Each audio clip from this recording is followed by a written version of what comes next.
Pacifica Radio, I'm Christina Onnested. 21 people are dead, 19 children and 2 adults after a gunman opened fire at an elementary school in Uvalde, Texas, Tuesday, 80 miles south of San Antonio.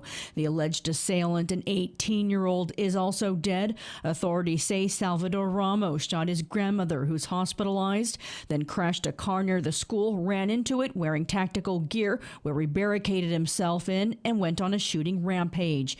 He was killed by responding police. President Joe Biden, who just returned from an overseas trip yesterday, addressed the nation.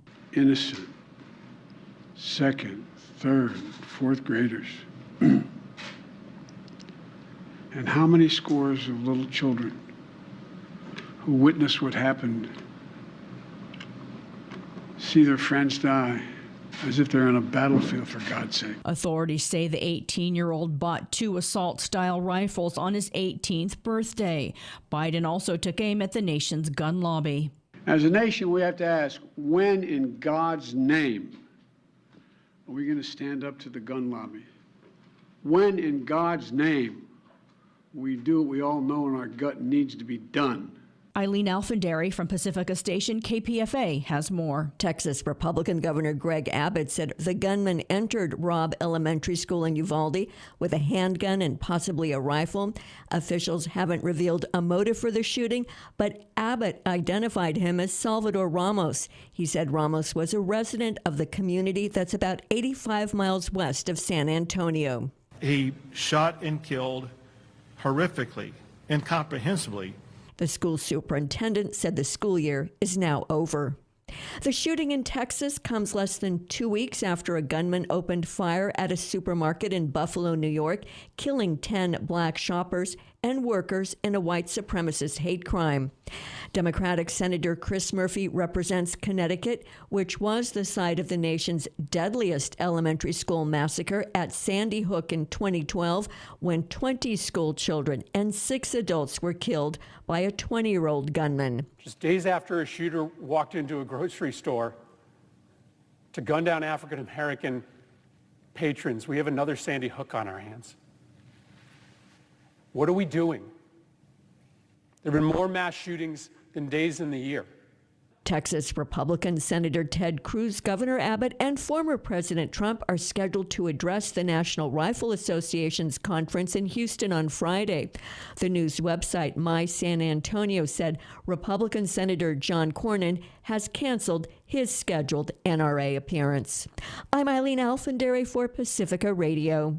The Gun Violence Archive reports 213 mass shootings in the U.S. so far this year. Education Week reports the Uvalde school shooting was the 27th school shooting in the U.S. this year. Ukraine's President Volodymyr Zelensky says Russia must pull back to its pre-war positions as a first step before diplomatic talks. The negotiating line is one that Moscow's unlikely to agree to anytime soon. Zelensky was speaking by video to attendees Wednesday at this year's World Economic Forum in Davos, Switzerland. He said he currently sees no willingness on the part of Russia to resume earnest negotiations on ending the 3-month-long war. A regional governor in eastern Ukraine, meanwhile, says at least 6 civilians have been killed by the latest Russian shelling in Luhansk. Luhansk region's governor accused Russian troops of deliberately targeting shelters where civilians were hiding. Today marks the 2nd anniversary of the police killing of George Floyd, which sparked nationwide protests over police brutality and racism. President Joe Biden plans to sign an executive order on policing today. Most of it's focused on federal law enforcement agencies, requiring them to review and revise policies on use of force. It would also create a database to help track officer misconduct. The administration cannot require local police departments to participate in the database, which is intended to prevent problem officers from hopping job to job, a routine practice. Officials are looking at ways to use federal funding to encourage police departments' participation. Biden's executive order will also restrict the flow of surplus military equipment to local police. He's expected to appear alongside Floyd's family when he signs the police reform order today. The House passed the George Floyd Justice and Policing Act last year. It's failed to garner enough support to pass the divided Senate. Primary election results are in from 5 states, including Georgia, where former President Donald Trump faced another stinging loss as his pick for Republican governor lost to incumbent Brian Kemp. Kemp has refused to back Trump's big lie that the election was stolen from him in 2020. In Texas, the Democrat Party's only anti-abortion member of the House is narrowly in the lead. Incumbent Henry Cuellar faces a challenge by progressive Democrat Jessica Cisneros, is headed to a runoff with progressive Democrat Jessica Cisneros.